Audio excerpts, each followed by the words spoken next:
Hello, everyone. Thank you for joining today's live webinar. We have a special event today, and you are watching this live from LinkedIn and other social media. I'm Dr. Shah Siddiqui from Time Research and Innovation, CNC Marketing Agency, and Neurodivergent Business Consortium. So if you are watching this live through LinkedIn, feel free to ask us any question, and we will discuss today accelerate your growth with Coastal Tide. Coastal Tide is a business based in Southeast, and we have the CEO and the founder of Coastal Tide today with us, Chris Silverstone, and I will introduce him in just a few seconds later. But before I introduce him, please feel free to ask us any question that you wanted to do. We're going to be talking about business development, sales strategies, and a lot of other things today. So, Chris, thank you very much for joining today's live. How are you today? Very well, thank you, Dr. Shah. Thanks for having me. Okay, it's been a long time you're working, and we've been solving problems together. Some of the technological problems, some of the other problems. So thank you very much for working with me and working with TRI and CNC Marketing Agency. Can you please introduce our audience a bit more about you? Okay, so my name is Chris Silverwood. I set up Coastal Tide about 12 months ago. And the reason for it, from my perspective, was I'd spent or have spent the best part of 25 years in sales and from every position, from carrying the bag all the way up to sales director and then country manager. So quite a lot of experience, but experience across different industries and different sizes and types. So I've worked in food industries, FMCG food companies, big companies like Weetabix and Kerry Foods, and then in consumer health care companies like Boehringer Ingelheim and Bayer Consumer Healthcare. And then a number of, latterly, a number of SMEs across varying industries. So apparel, so workwear, PPE, fashion, clothing, chemicals, manufacturing business, skincare products. So, a real mix of industry sizes from large corporate all the way through to SMEs and mix of products as well. So a lot of experience. So I decided, well, look, why don't I just come out into the market and really look to help companies translate their vision, I suppose, and into tangible growth. And really, for me, the one word that I use quite a lot is trying to really drive momentum and impact. So making an impact every day in some shape or form and driving that company's vision to reality quicker and more efficiently. That's great, Chris. And to everyone, if you're watching this live on LinkedIn or any other social media, you can ask us question through the comment box. So feel free to ask us any question that you may have. We're going to be diving into more details with Chris and what Coastal Tides actually contributing today in the sales and marketing landscape, as well as business development landscape. So Chris, I just wanted to ask you, like, why you have set up Coastal Tide? What's the background story about this? I came out of working for an SME about sort of 2 years ago now, and then decided I would set up my own consultancy business, really just helping small businesses, because if there's one thing that rings true with any company, large or small, the challenges are pretty much the same, just on a larger scale or a smaller scale. So I've seen it, and I've kind of been there and experienced the pain as well as the successes. So I felt that I could go out there and really help companies achieve their vision. So that's the reason why Coastal Tide was started. Thank you very much, Chris. And you know that it's a special strategy, and some people, they think that they will build their business, they will do everything by themselves. But when you think about sales and when you think about business strategies, you have to have years of experience working and solving problems, because otherwise if you are a SME, maybe you are earning £1 million turnover, or maybe a bit more of that. But in one stage, you will stay at the same, because the knowledge you require to grow your business is not there within your team. So I have seen you that you're working different type of businesses, and actually contributing to their business growth, and that's fascinating, the way you support businesses. So my correspondence question to you would be, where do you see the main challenges in driving revenue growth, those businesses you're working? And that's such a great question, and quite a broad question in actual fact, because there are hundreds of ways, and probably technology has increased the number of opportunities to drive revenue growth.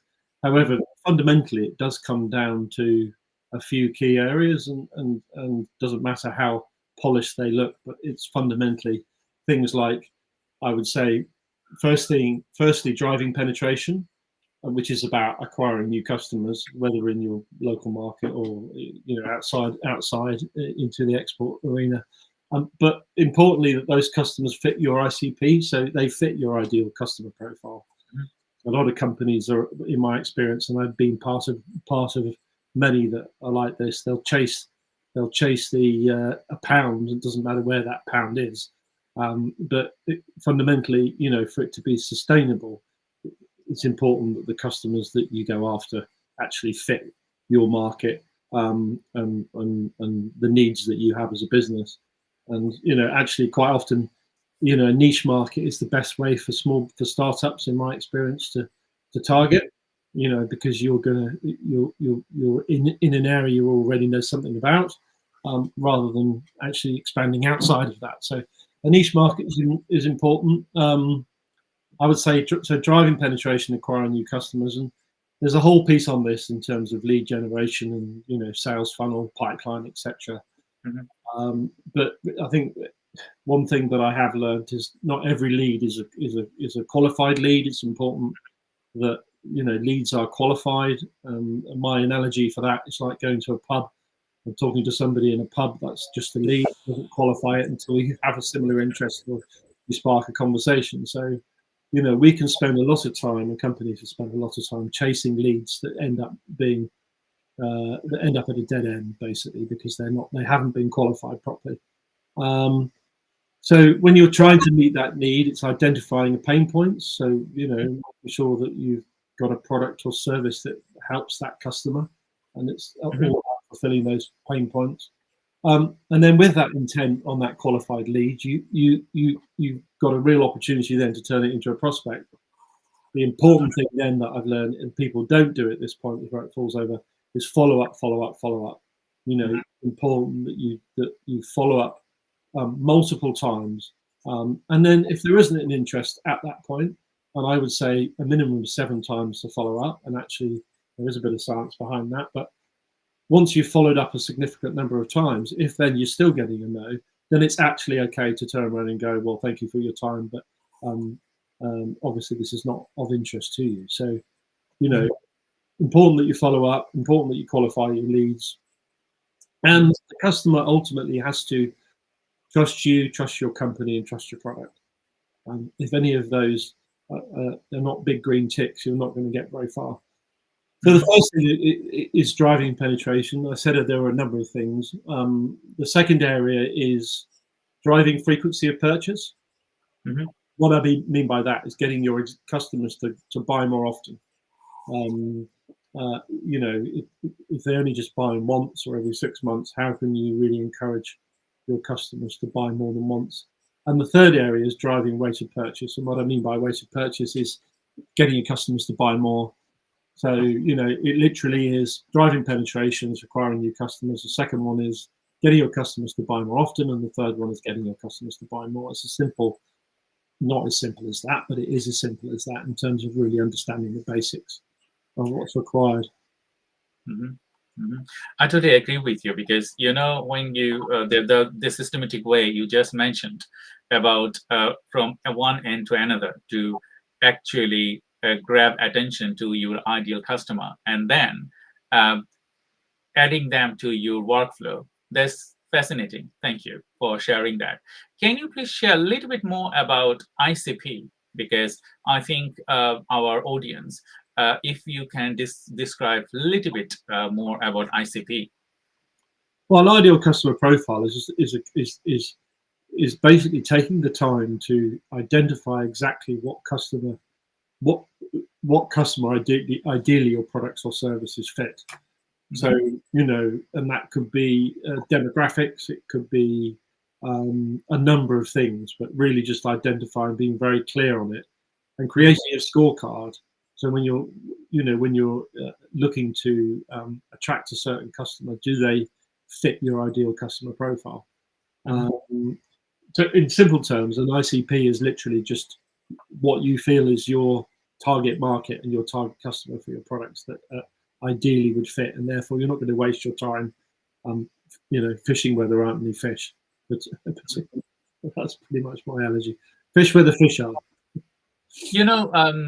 Yes, when the ICP is critical whenever you think to add value or add valuable customer to your workflow or sales pipeline. Sometimes when I work with varieties of different businesses, they fail in a way to understand what is ICP actually, because when your target is broad, is it a right ICP? Because some people, they wanted to extend their arms very thick, and it's just like they wanted to grab here, there, here, there. What is your suggestion for fixing ICPs? How constructive we have to be when we select ICPs? Yeah, because and I think you can be very general with an ICP, but you're basically describing in your ideal customer profile in very simple terms your buyer. So you're describing your buyer and you're saying, how is that buyer of your products or services a great fit for your business based on attitudes that you could specify in your scorecard, like demographics, pain points, certain behavioral types, but keeping it really simple. I think that's the and it can take a bit of time to pull this together. And what has helped in the past for people to really get their head around this, if they haven't got an ICP, is to go out there and talk to people. So, I think we forget that sometimes. So, even just having conversations face to face with people, or producing questionnaires that you can send out to certain people to obtain feedback. And I think that's, when you're very close to your business and you're operating at this sort of distance to it, it's very hard sometimes to really get to grasp of what it is that people really need. So, getting out there and talking to people is a critical part of producing a really accurate ICP. That's fascinating, Chris. Thank you very much for joining today's live webinar. So thank you everyone joining today's live webinar. If you are watching this webinar on LinkedIn, feel free to ask us any question you have through the comment box. And I'm Dr. Shah Siddiqui from Time Research and Innovation, Sales and Marketing Agency. And I have Chris Silverwood from Coastal Tide. And we're going to be talking how you can grow your sales and accelerate your sales. And Chris has years of experiences, and we're going to be diving into more detailed how you can really customize your sales funnel and then get results from there. And Chris, as when you're working with different type of sales excellence that you mentioned, can you dive into a little bit deeper? How do you do specifically process in place? Like what type of process you need to be consider when you are thinking about creating a sales excellence capacity? Well, I mean, there's a number of sales processes, but one of the most critical ones is what the actual sales process is when that salesperson is in front of a customer. What is the process, and defining that, even down to the steps of the call, and then what is the process, and then how is that recorded, how is it followed up? Basic sales process. But fundamentally, where I see it falling over is not so much what I would say is having a CRM system, because again that can slow down salespeople considerably, because they spend 90% trying to complete an accurate CRM and 10% actually face to face with customers. So companies have to be careful that they don't rely on CRM systems to do anything for them. The most critical thing is capability and competency, actually, within teams. And I read something recently, and the CEO of this company called it his GWC when he was looking at people. And what he meant by that was really have a look at your team and ask yourself certain questions, and they are: do they get it? Do they want it? And importantly, have they got the capacity to do it? So you'd be surprised. The most successful companies are the ones where people really care at every level about what they're doing. And, they really have to want it. But capability and competency, there's many models out there. I've got a model that I use quite effectively with companies where you basically scoring competencies of salespeople. And I would actually go out with a salesperson and sit in on a meeting and not in any policing type of fashion, but in a supportive way, so that I can be constructive and really help show them where they can perhaps be more effective in what they're doing in that sales call. So capabilities and competencies is such an important part. And then, really looking at the people you've currently got and asking yourself if you've got the right people on the bus, if you've got the right people on the right seats, doing the jobs that they're good at doing, or not, and that's a really important aspect to look at as well. Because when you've got all the right people on the right seats on the bus, then it's a pretty simple process then towards getting to your goal.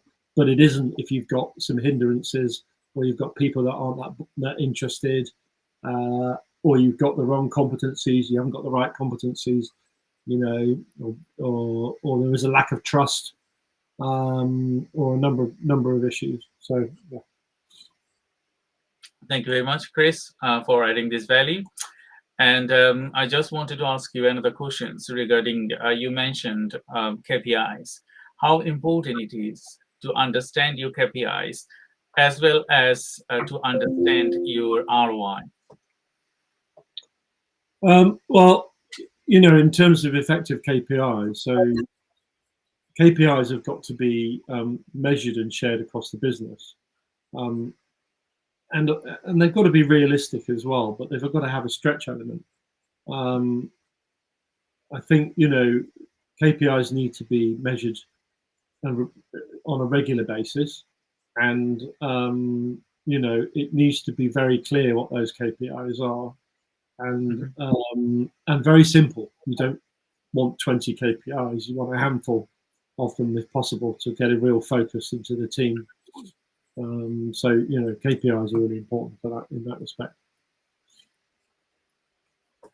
Thank you. And on my connected questions, how important it is for a business to ensure best in class customer service. Yeah, so businesses need to be pretty much customer centric in everything they do. That's the important thing now.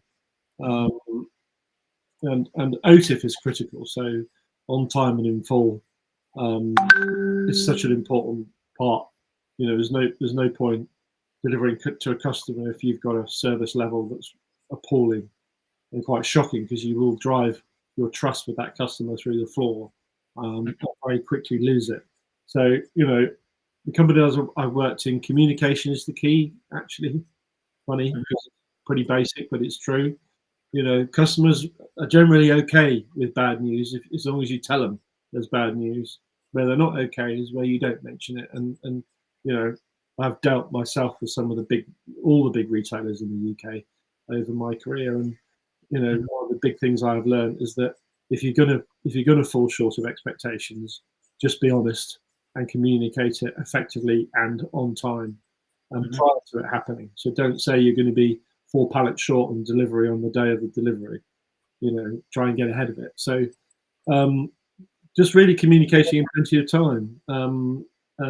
And so when you're looking at business scorecards, for example, OTIF should be one that's on your overall business scorecard to review. That's great example, Chris. Thank you very much for your continued contribution to the webinar. My next question is going to be correspondence questions. How important are strategic customer relationship? Well, in the old days, a lot were just tactical types of relationships, really quite short term, and you looked at the customer as a provider of products, which limits any growth, and you generally would have a very low relationship there, Mhm. and also the threat that customers could switch suppliers, also. So, the very tactical relationships are out the window. I guess how sales was in the old days.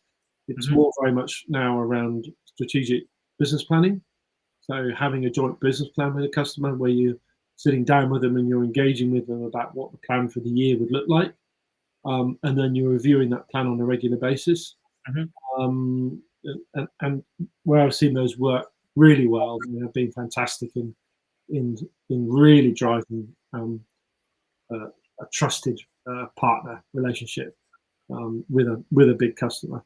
And it drives an incredible amount of loyalty, and they're less likely to switch to a competitor.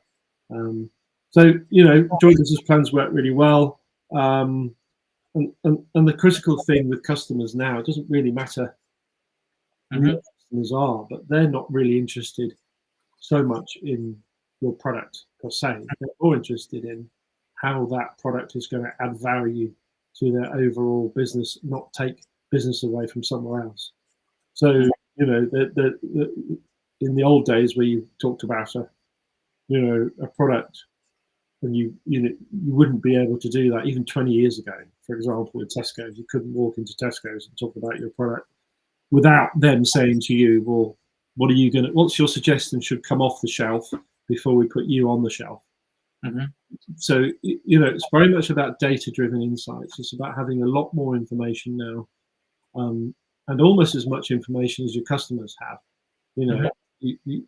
And that's where you need to get to. You need to get to a point where you understand the category that they're operating in.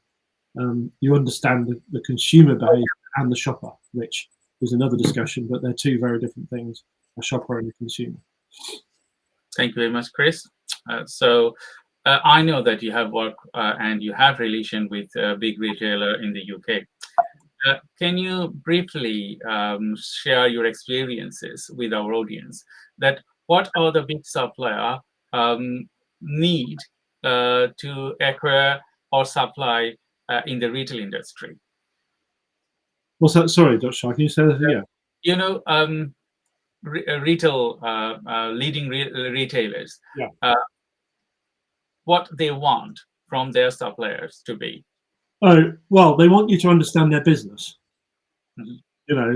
and fundamentally um, understand the shoppers and consumers, which is what I was talking about, and make sure the product or service meets those shoppers' needs. Mhm. Um, and then the other two are great communication and great service levels. I can give you an example of a few years ago when as the head office in Leeds, used to have a big whiteboard by the entrance to their head office, and on that whiteboard would be your service level percentage would be Mhm. written down by a supplier, and you better hope that you didn't walk in that door and you were on that whiteboard. And it was a real way of naming and shaming suppliers, because you shouldn't walk into a big retail like that and not know that you'd be on that board or at least have an explanation.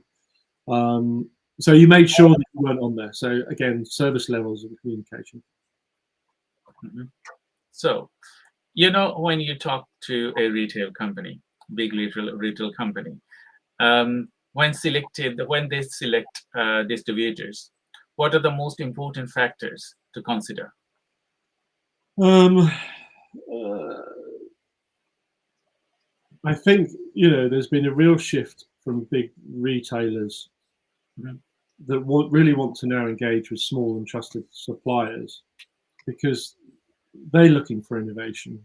Mhm. They want people to bring innovation to them and diversity to their customers. And in fact, some of these larger retailers have their own innovation departments now, where if you're a small SME and you've got a great product and a great story behind it and you're passionate about it, but you haven't quite got the funding or you have no idea how to approach it. Mhm. Certain retailers now have, as I say, these innovation departments where if they believe in the story and they think it's going to be a good product, they'll back it. Mhm. So they'll put some funding up front to back the product if they believe it's a horse worth backing. So times have changed a lot now. I think obviously a go-to-market strategy is critical and understanding where you want to go, but as a business scales, certainly SME should not be afraid of having discussions with these big retailers in the UK because they are more approachable now than they used to be. Mhm.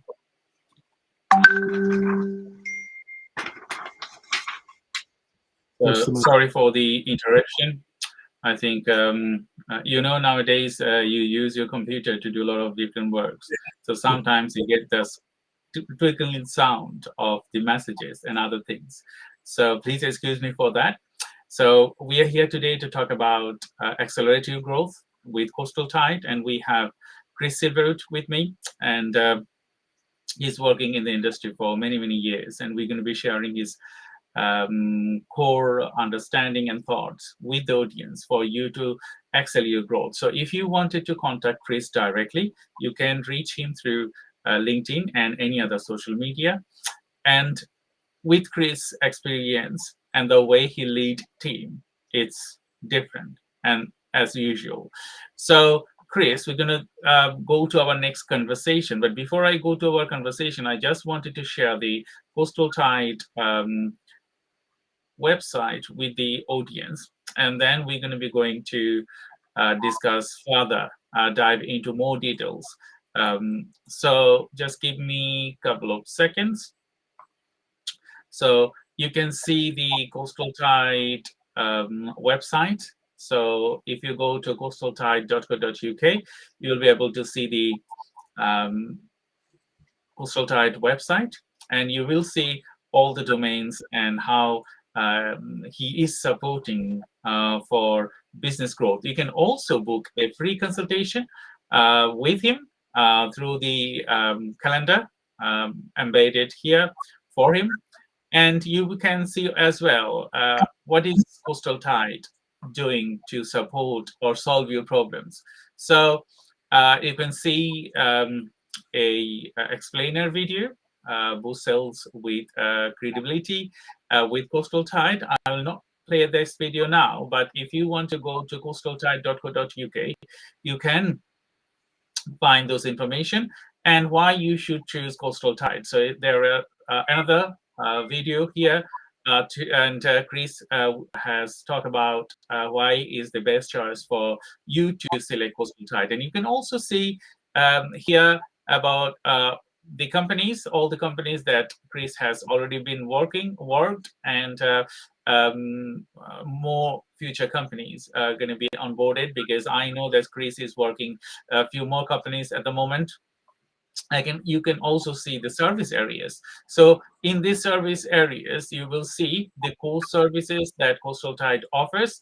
So effective business planning to transform organization capabilities, transform external focus, drive customer relation and acquisition, and then optimize your trading terms, new market entry, and workshop and training.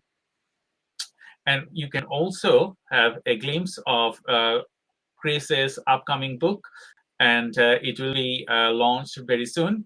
And as well as you can see the portfolio of Chris it's already been working. So you can also see all the packages, Ignite growth package, Thrive growth package, just going to go, and optimize growth package. And each of the packages, you will see uh, what he's offering and how he can add value to solve your problems.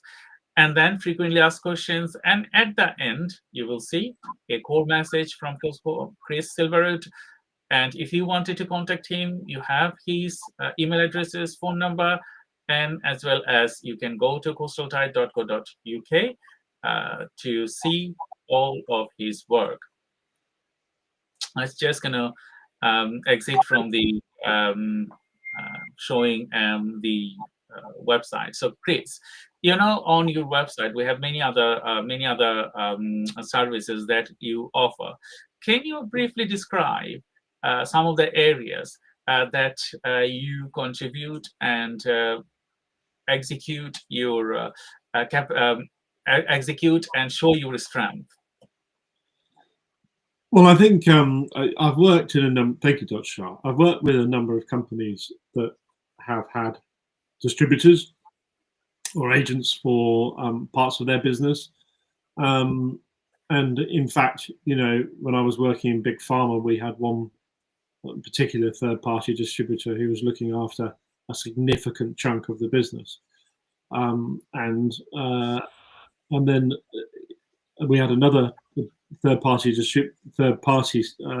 distributor looking after another channel, which was the convenience channel back in the day. And that particular company, and I won't say who it was, went under at very short notice, and we were left with a hole of about £1 million. It was £1 million a month in sales that suddenly came to a stop. I had to try and fill it quickly, and it forces you into looking at how important distributor selection is. Weighing that up with the sense of urgency that you had because you're losing a huge amount of sales every single day because this distributor's just gone bust, to finding another one who could take that on and seamlessly and make it effective. So that was a really interesting learning curve for me, but managed to turn that around in effectively less than 30 days. And not only that, but obviously negotiate a far better deal out the new distributor versus the one that we had previously. So a number of things over the years came out of that, which is it's really important to create a scorecard or to ask yourself some fundamental questions when choosing the distributor.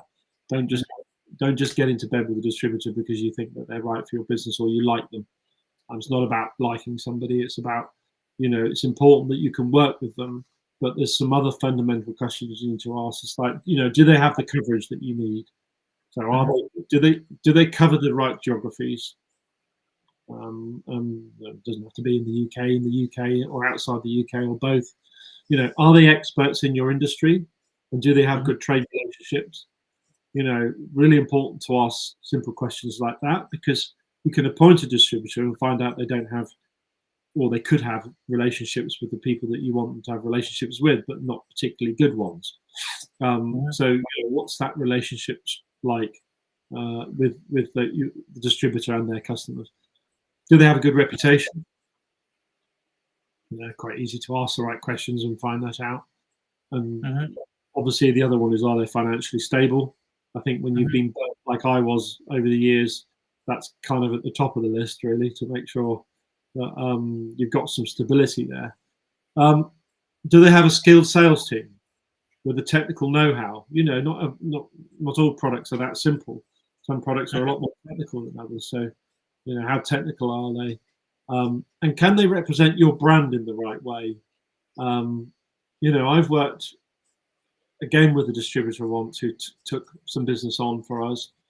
But then what I will call our share of voice was minimal, because they'd taken on so much work, they had so many clients that my analogy of the way to describe it is that we were the last page of the book. So products that the distributor would talk about for us was the back of the book, because by the time if they got to it in the time they had with the customer, then so it's important that you really understand the share of voice you're going to get and who else they are representing. So who else are these distributors representing?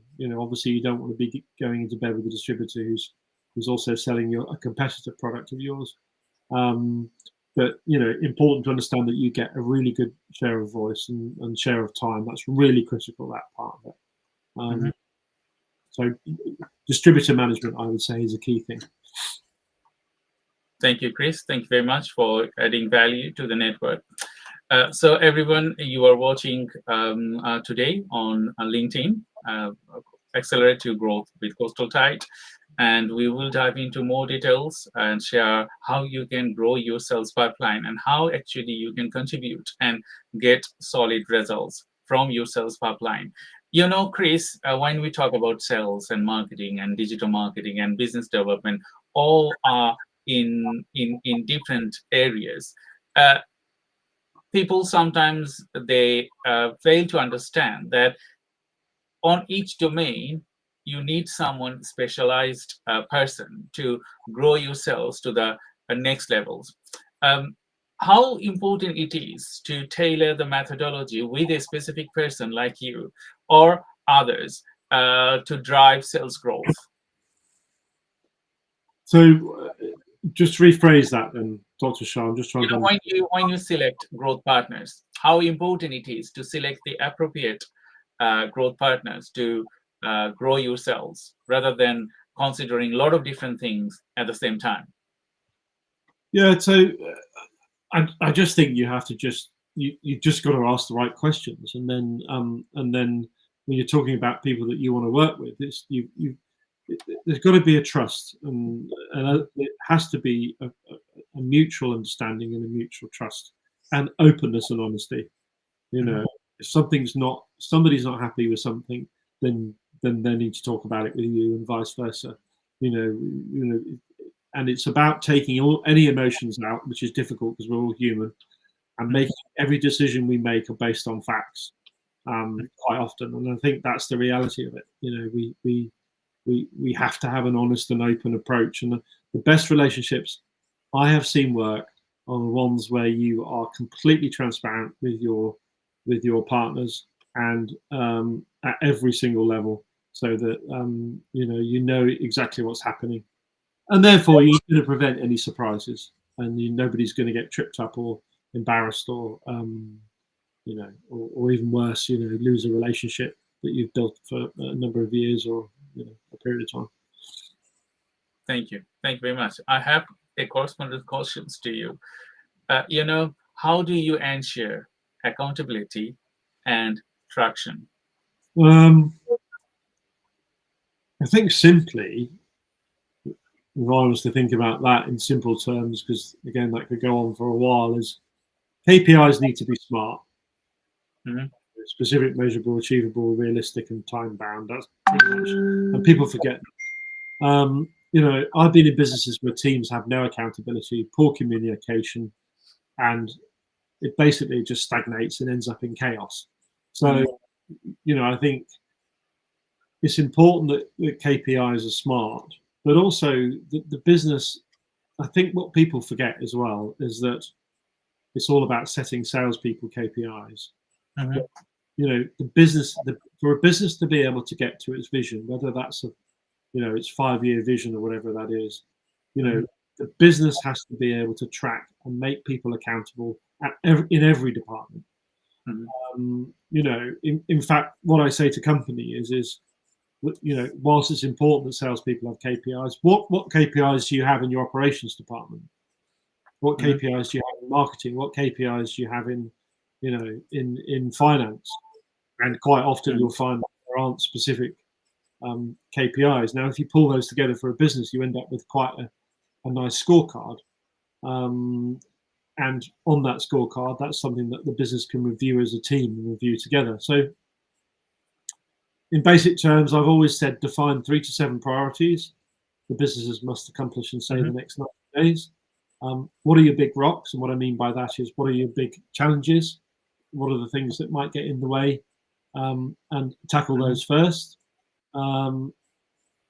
Make your meetings weekly to really drive traction and momentum, and and really to get people to take action. So it's important that people are made to stand and deliver, and that people are accountable for certain actions. Basically, with KPIs, anything that's measured and watched in life improves. So whether people like it or not, people like to know what they're supposed to be doing, and quite often they're left in the dark. I've been working with a company, or have worked with a company in the past, where they didn't really have a structure in place, and even the feedback from the team said that they didn't really know what they're supposed to be doing. So no surprise the business wasn't achieving its goals. So really important.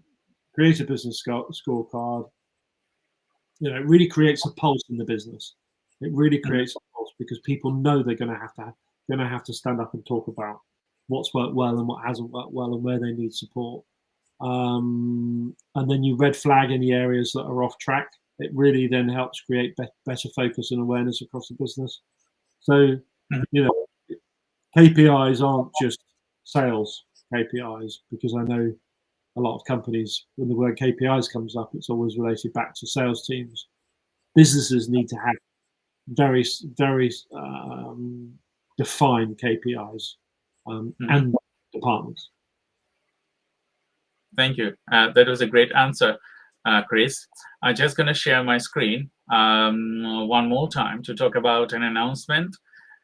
So everyone, I and Chris, we are going to be doing a live training for Sales Funnel Accelerator to expedite growth, reduce cost, and drive success. And it is 24th of April in Fairham Innovation Center. Those you are in south of England, you can register through LinkedIn, as well as be ready to talking about sales growth. And we're going to be, I will present, Chris will specifically tailor his methodology, how you can grow a sales pipeline. And I will tailor my methodology to 7-step formula that we have tailored for end-to-end process. So you will understand how you can grow your business and the strategy. And when you talk about grow your business, it's just not like a person, me, that I'm going to grow your business. It's working with other growth partners like Chris, like many other people, engaging together and find out the actual problem you have. Because if you do not find out the problems, as Chris just mentioned, is KPI. It's not KPI for only sales. It's going to be KPI for your other performance as well. Because nowadays, technology plays a key part of any business if you want it to grow to the next level. So if you do not keep your KPI for technology, if you do not see your KPI for any other resources, then you're going to be fall apart. So what we do, we work together to support individual businesses to tailor methodology to go to the next level. So when you go to salesfunnelaccelerator.com, if you go to the process, you will find end-to-end 7-step methodology. And this 7-step methodology, we have different growth partners to work with through, from technology, from sales, from business developments, and from so on. So we're going to be combining together our methodology to grow your business. And an integral part of this journey is Chris Silverwood. And feel free to go to our LinkedIn page that we're going to be talking about how you can grow your business, specifically sales, and as well as the 7-step formula. So I'm just going to come out from my screen share.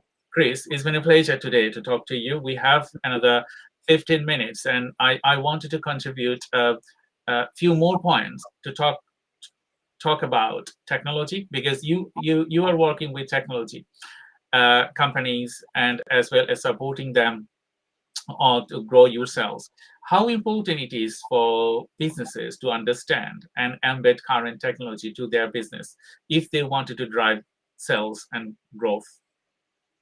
Yeah, I mean, technology is super important now.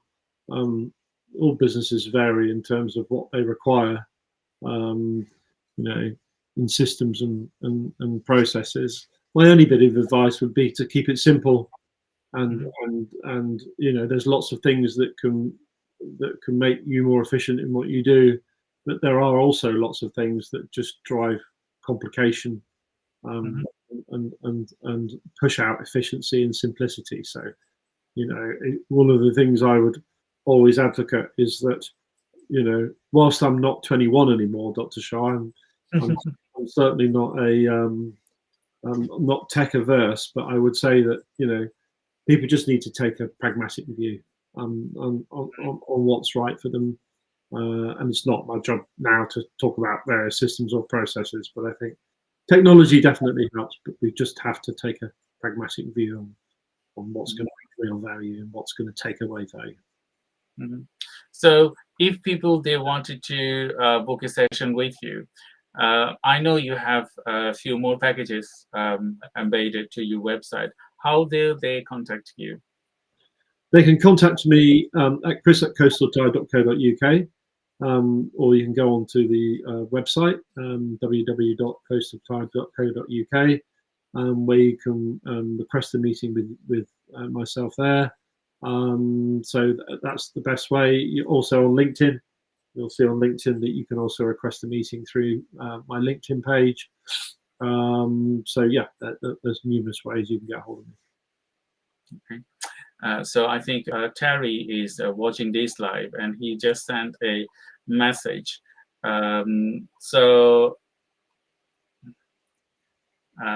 okay, he just said that Chris, you are doing fantastic and delivering the webinar.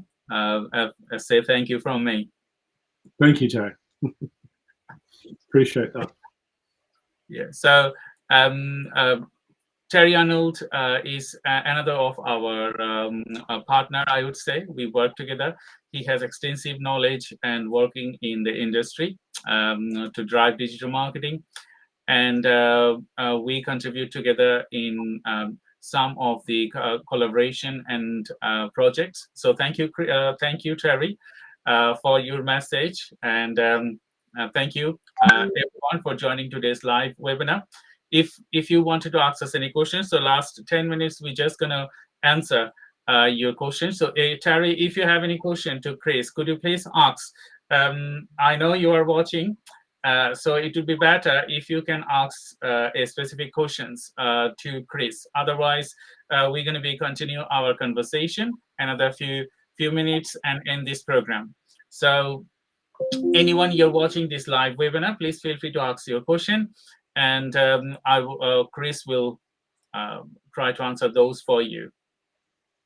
We're just going to wait a few more minutes.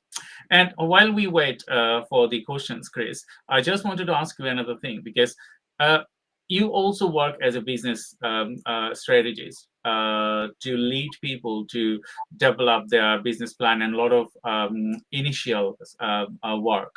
How important it is for a business to have a business plan and develop it with a strategic person rather than not having a business plan? Well, firstly, there was a survey conducted by a marketing company recently across 2,000 SMEs, and they found that 54% of those 2,000 SMEs did not have a business plan. Okay. And when questioned why, the owner said, "Well, it was in his head." So, I think one of the important things is well, not to have it in your head, ideally, because obviously, it's good to share what your thoughts are and your vision is. But I think it's really important to have a plan, but not to keep that plan to yourself. The best way to get that plan alive is to get people on that journey with you and to get them to believe in that plan. So, a lot of companies are afraid of doing that. They're still a little bit old school in terms of create and push, Mhm.